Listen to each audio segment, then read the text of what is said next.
আমার reaction is very clear. আমরা প্রথম দিন থেকেই ফাঁসির দাবি করে এসেছিলাম এবং আজকেও আমরা সেই দাবিতে অটুট আছি। নরক বিচারদের চরমতম শাস্তি হওয়া উচিত। But I am not satisfied, কারণ আমি ফাঁসি হলে অন্তত মনকে সান্ত্বনা দিতে পারি। আরজিকর হাসপাতালের চিকিৎসক পিজিটি ছাত্রীর ধর্ষণ এবং খুনের মামলায় গত 20 জানুয়ারি শিয়ালদা নিম্ন আদালতে বিচারক অনির্বাণ দাস ভারতীয় ন্যায় সংহিতা 64, 66 এবং 103-এর 1 নম্বর এই 3 ধারায় দোষী সাব্যস্ত করেন সিভিক ভলান্টিয়ার সঞ্জয় রায়কে। বিচারক আমৃত্যু কারাদণ্ডের নির্দেশ দেন এবং সেই সঙ্গে জরিমানা করেন 50,000 টাকা। কিন্তু অভয়াকে ধর্ষণ করে হত্যা মামলায় আন্দোলনকারীদের এবং বাবা মায়ের দাবি ছিল একজন অভিযুক্তের পক্ষে এই ঘটনা ঘটানো সম্ভব নয়। আরও অনেকে জড়িত রয়েছে। সকল দোষীদের চিহ্নিত করে ফাঁসির সাজা দেওয়া হোক, কিন্তু তা হলো না। আরও দোষীদের নাম প্রকাশ্যে কেন আসেনি তা নিয়ে প্রশ্ন রয়েছে আমজনতার। তাই মামলার রায় নিয়ে পদ্মশ্রী নারায়ণ চক্রবর্তী খুব স্পষ্টভাবে বেশ কয়েকটি দিক আলোকপাত করেছেন। তিনি প্রথমেই বলেন, এটি অত্যন্ত বিচক্ষণ এবং অভিজ্ঞ রায়। কাকে বাঁচাতে অভয়ার দেহ পোড়ানো হয়েছিল? প্রশাসনিক সক্রিয়তা ছিল তুঙ্গে। সঞ্জয় হলেন জীবন্ত সাক্ষী। তাকে ফাঁসি দিলেই মমতা বন্দ্যোপাধ্যায় আগামী দিনের বৃহৎ তদন্তের সম্ভাবনা থেকে মুক্তি পাবেন, বেঁচে যাবেন। এই খুন স্বাস্থ্য ব্যবস্থার সঙ্গে যুক্ত বড়সড় দুর্নীতির অঙ্গ। প্রথমে বলি যে এই রায় যেটা আদালতে লোয়ার কোর্টে হয়েছে, এটি অত্যন্ত বিচক্ষণ অভিজ্ঞ একটি রায়। তার কারণ হচ্ছে কি, প্রথমে যদি তুমি বিশ্লেষণ করো যে রায় কিন্তু আদালতের যে কাজকর্ম হয়, যেভাবে রায়দান হয়, সেটা কিন্তু সাক্ষ্য প্রমাণের ভিত্তিতে কোনো মানে আগে থেকে ধরে নেওয়া, মানে যেটাকে আমরা মিডিয়া ট্রায়াল বলি, তো সে ধরনের কিছুর ওপরে বা সংবাদ মাধ্যমের ইচ্ছের ওপরে অথবা অ্যাগ্রিভড পার্টিদের ইচ্ছের ওপরে সবসময় এটা ডিপেন্ড করে না। প্রত্যক্ষ প্রমাণ যেটা, সেটা হচ্ছে সবচেয়ে বড় প্রমাণ ছিল অভয়ার মৃতদেহ। সেই মৃতদেহ আনইউজুয়াল হেস্টে কলকাতা পুলিশের মানে কি বলবো অতিসক্রিয়তায় পুড়িয়ে দেওয়া হলো এবং প্রশাসনিক সাহায্য সেখানে মানে প্রভূত পরিমাণে তার প্রমাণও পাওয়া গেছে। তো এমতাবস্থায় যদি দেখো, সেই প্রত্যক্ষ প্রমাণটি নেই। কিন্তু আমার যতদূর স্মরণে আছে যে এই হত্যাকাণ্ডের যে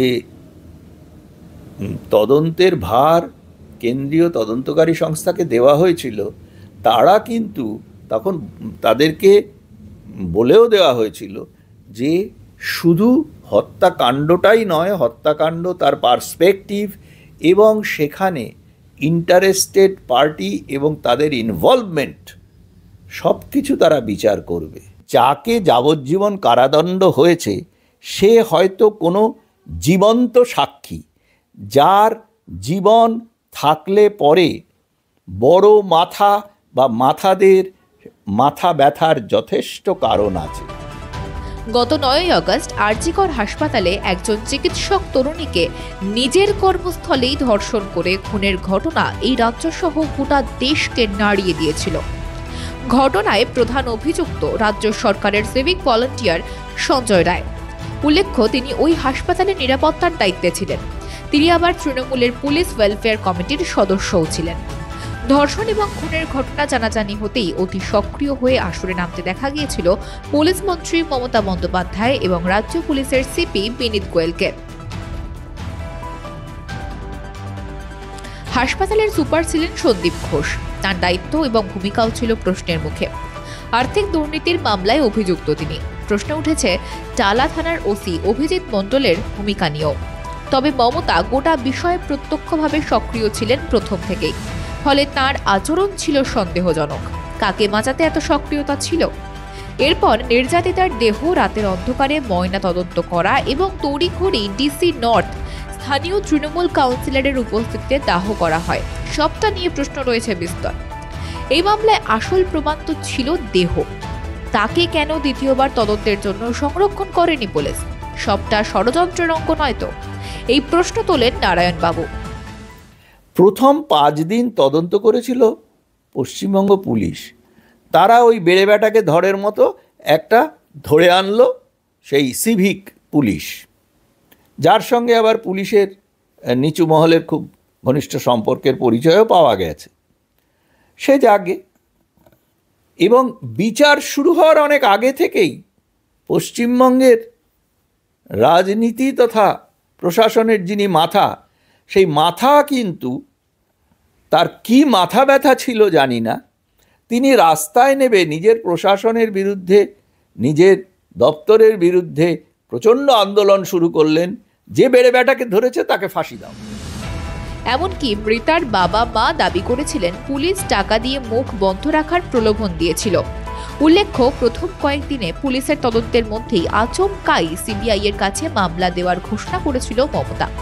ফলে হত্যাকাণ্ডের সত্যতাকে ঢাকতে পুলিশ মন্ত্রী এবং প্রশাসনের যৌথ ষড়যন্ত্র কি হয়েছিল প্রশ্ন উঠছে। এরপর তৃণমূল সরকারের বিরুদ্ধে গোটা চিকিৎসক মহল তীব্র ক্ষোভে প্রতিবাদ জানিয়েছিল। কলকাতা থেকে দিল্লি এবং নিউ ইয়র্ক থেকে ক্যালিফোর্নিয়া সর্বত্র ন্যায় বিচারের দাবিতে উত্তাল হয়ে উঠেছিল। দাবি ছিল একটাই, দোষীদের ফাঁসি চাই, বাংলায় নারী সুরক্ষা চাই। আমরা যেটুকু জেনেছি যে মৃতার যে আসল পরিচয়, সেটা একজন সিনিয়র পুলিশ অফিসার, কলকাতা পুলিশের কমিশনার, তিনি সংবাদ মাধ্যমে ডিসক্লোজ করে দিলেন, যেটা একটা ক্রিমিনাল অফেন্স। সেই ব্যাপারে সিবিআই কিছু ইনভেস্টিগেশন করেছে। প্রথম দিকে আরেকজন আইপিএস অফিসার, তিনি সংবাদ মাধ্যম এবং সাধারণ লোককে ধমকাতে লাগলেন যে এই কেসের ব্যাপারে কিছু বলতে, তারা বাধা দিতে লাগলেন। কিন্তু তারা তো এখন বলতে পারছেন না যে অ্যাগ্রিভড পার্টি না হওয়া সত্ত্বেও যিনি রাস্তায় নেমে দলবল নিয়ে ফাঁসি চাই বলছিলেন, তিনি এখন সরকারি টাকায় অ্যাপিলে গেছেন হায়ার কোর্টে যে ফাঁসি দিতে হবে। একটু রহস্যের গন্ধ পাওয়া যাচ্ছে নাকি? তো ফাঁসি দেওয়ার উদ্দেশ্যটা কি? একটাই তো দেখা যাচ্ছে যে ফাঁসির উদ্দেশ্য হতেই পারে জীবন্ত সাক্ষীকে সরিয়ে দেওয়া। এখন যেহেতু যিনি দোষী সাব্যস্ত হয়েছেন সেই সিভিক ভলান্টিয়ার, তিনি প্রথম দিকে তাকে বোঝানো হয়েছিল যে এতে কিছু হবে না, তুমি বেরিয়ে আসবে, কারণ অনেকগুলো লুপহোলস আছে। যেমন আমি একটার পর একটা বলছি, যে কিছুদিন আগেই সেটা ওই ইয়েতেই উল্লেখ করা আছে, ওখানে ওই রায়ের মধ্যে, যে মৃতার ব্রেস্টের নিপলে নাকি কোনো মহিলার লালা রস পাওয়া গেছে। এই লালা রস নিশ্চয়ই সেই দোষী সাব্যস্ত হওয়া পুরুষ সিভিক ভলান্টিয়ারের নয়। কার লালা রস? মামলার প্রাথমিক তদন্ত শুরু করেছিল কলকাতা পুলিশ, কিন্তু তদন্তে কলকাতা হাইকোর্টের প্রধান বিচারপতি টি.এস. শিবজ্ঞানম অসন্তোষ প্রকাশ করে সিবিআইকে তদন্তভার হস্তান্তরের নির্দেশ দেন। একইভাবে মামলার গতি প্রকৃতির দিকে বিশেষভাবে নজর রেখেছিল সুপ্রিম কোর্টের তৎকালীন প্রধান বিচারপতি ডি.ওয়াই চন্দ্রচূড়, বিচারপতি জে.বি. পারদেওয়ালা এবং বিচারপতি মনোজ মিশ্রের বিশেষ বেঞ্চ। রাজ্য সরকার, রাজ্য পুলিশ এবং আরজিকর হাসপাতালের প্রশাসনের প্রধান সন্দীপ ঘোষের ভূমিকা নিয়ে কড়া সমালোচনার মধ্যে পড়তে হয়েছিল। পুলিশের ভূমিকা নিয়ে বিচারপতি পারদেল্লাল বলেন, আমার কর্মজীবনে এমন তদন্ত দেখিনি কোনোদিন।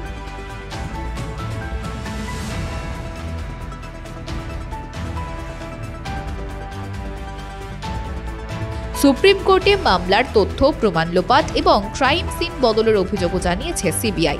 রাজ্যের মুখ্যমন্ত্রী মমতা সঞ্জয়কে ফাঁসিতে ঝুলিয়ে আগামী দিনে উচ্চ আদালতে মামলার বাকি তদন্তের দিকগুলিতে ইতি টানতে চাইছেন। আরজি করে দুর্নীতি ঢাকতে কি অভয়াকে খুন করা হয়েছে? শাসক দলের রাঘব বোয়ালেরা কি শেষ পর্যন্ত ধরা পড়বে? এই প্রশ্নগুলির উত্তর চাইছেন নারায়ণ চক্রবর্তী। যে এই নিয়ে যে নাটক হয়েছে সেই নাটকের কারণটা কি? আমরা বারবার দেখেছি হাসপাতালে, বিশেষ করে আরজি করের যে ইররেগুলারিটিস, সেই ব্যাপারে বিভিন্ন রকম ডকুমেন্ট এসছে। সেই ডকুমেন্টগুলো এবং যে দুর্নীতির সঙ্গে ওই হাসপাতালের চিকিৎসা জড়িত ছিল, সে ব্যাপারে কি ইনভেস্টিগেশন হলো, কার স্বার্থে খুন করা হলো। আমার একটাই বক্তব্য, আরেকটা, সেটা হচ্ছে অকুস্থলে যে হেডফোনের যন্ত্রাংশ পাওয়া গিয়েছিল সেখানে অভিযুক্তের হাতের ছাপ কি পাওয়া গেছে? সেই হাতের ছাপ কি নেওয়া হয়েছে? এইবার তুমি বলতে পারো যে কেন এটা করা হলো। করার একটাই উদ্দেশ্য। প্রথমে ওই সঞ্জয় রায়কে বলা হয়েছিল যে তোমার বাবা কিছু নেই, তুমি খালাস পেয়ে চলে আসবে, তোমার তো বোঝাই যাচ্ছে এখানে তোমাকে শাস্তি দিতে পারবে না, অনেকগুলো লুপহোলসও রেখে দেওয়া হয়েছে। পরবর্তীকালে দেখা গেল যে ওকে যখন যাবজ্জীবন কারাদণ্ড দিল, সেটা ওর পক্ষে একটু হেভি হয়ে গেল ছাড়ার জায়গায়। এইবার এই চাপের ফলে ও যদি এখন জীবন্ত সাক্ষী হয়ে মুখ খোলে, তাহলে হয়তো মাথা সহ অনেক মাথারই শিরোপীড়া হাজির হবে।